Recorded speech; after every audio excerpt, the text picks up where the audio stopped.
Salam əzizləyicilər, hər birinizi xoş gördük. 30 iyul. Artıq Zahirin efirində verilişinə start verdik. Həftədə bir dəfə verilişimiz yayımlanacaq.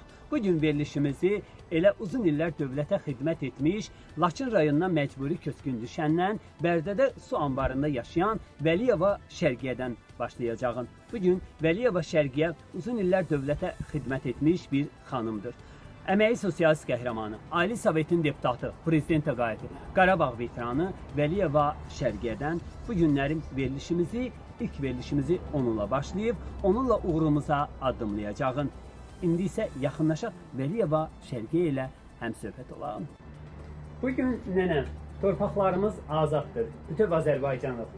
Ümumi liderin Heydər Əliyevin bir vəsiyyəti var idi ki, cənab prezidentimizə torpaqlarımızı azad etsin. Bu günlərim cənab prezidentimiz ata vəsiyyətini yerinə yetirərək özünü daha xoşbəxt, daha qürurlu, daha mükəmməl hiss etdi.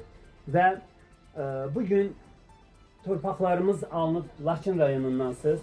Nə hissləri keçirirsiniz? Buradan cənab prezidentimizə nə söz deyərdiniz, nə bildirərdiniz? Mən prezident o qayaların üzü ilə o çəkdiyi ana xəttə nə deyirsən, o böyük bunkerləri ki aparım, o yolları ki düzəldib, o torpağı alıb, o yahudilərin əlindən ki çıxardıb, ona can sağlığı, ömür uzunluğu, balaları ilə, özü ilə, yoldaşı ilə, o başına yığılan adamlar təmiz ürəklə deyirəm ha, olan adamların hamısına can sağlığı deyirəm. Mənim 3 oğlum